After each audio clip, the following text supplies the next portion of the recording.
Thank you very much, Mr. Speaker. Initially, I thought that I would be alone on the island. But I remembered that no man is an island entire to himself. Each man is a part of the main, a part of the continent. And each one of us makes the contributions in our way, in our time, with our talents that we can make. It was said earlier to be careful of voting yes, because leadership will promise you bones and will throw those who vote yes a bone. Mr. Speaker, Chair Corcoran, don't throw me no bones. My people in my district and the average working poor Floridians don't eat bones.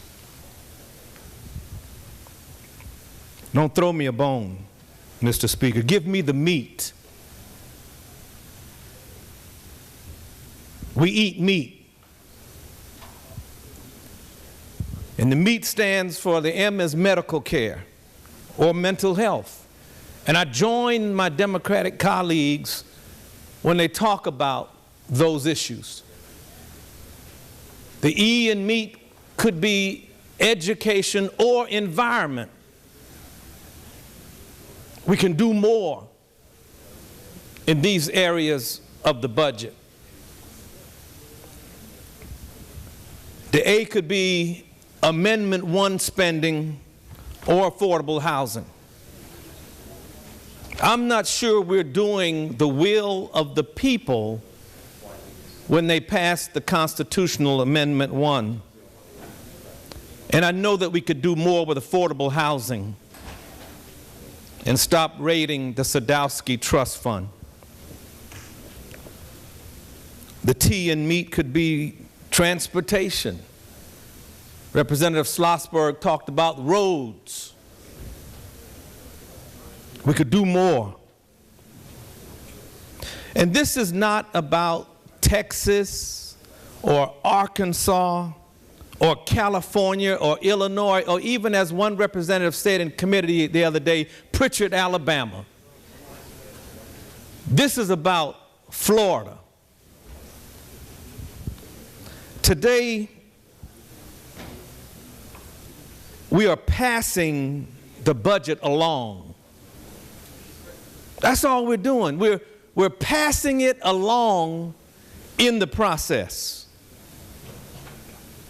We're not today giving this budget to the governor, nor are we losing jurisdiction over the components that make up the budget.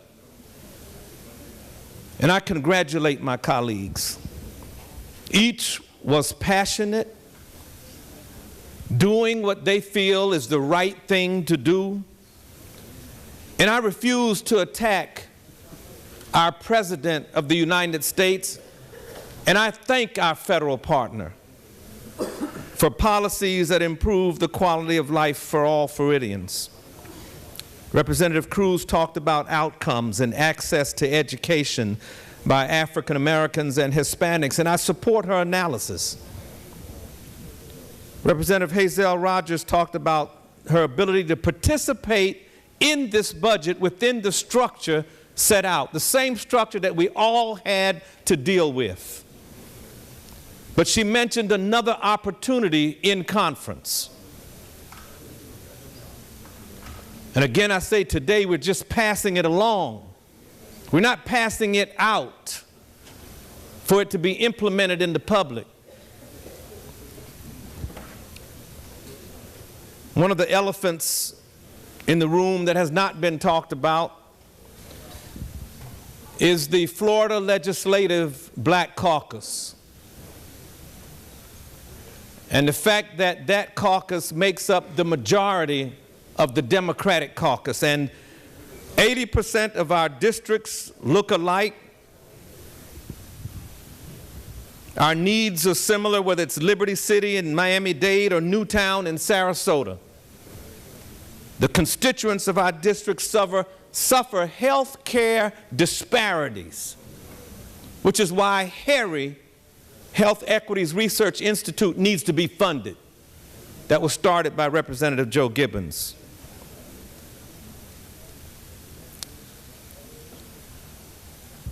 I may have thought that I was on an island. But by voting for this budget today, I do not condone and support every aspect of it. But I challenge you, Mr. Speaker, and I challenge you, Chair Corcoran. Don't throw me a bone. Give me a seat with the meat at the table of conference, so that these areas that need to be shored up, and we should listen to what the Senate is saying, can be shored up. And I don't mind sometimes, I don't do this for applause. The only applause any of us should look to is that vote in the ballot box. I do this because I believe it's personal, it's political, and it's professional conviction. And I take it serious. I stand with my Democratic colleagues on every principle that they talked about. But I choose to vote up on the budget to pass it along so that when we get to conference, we can eat meat. And we can then vote on something that's a final product. But Mr. Speaker, we need to do more.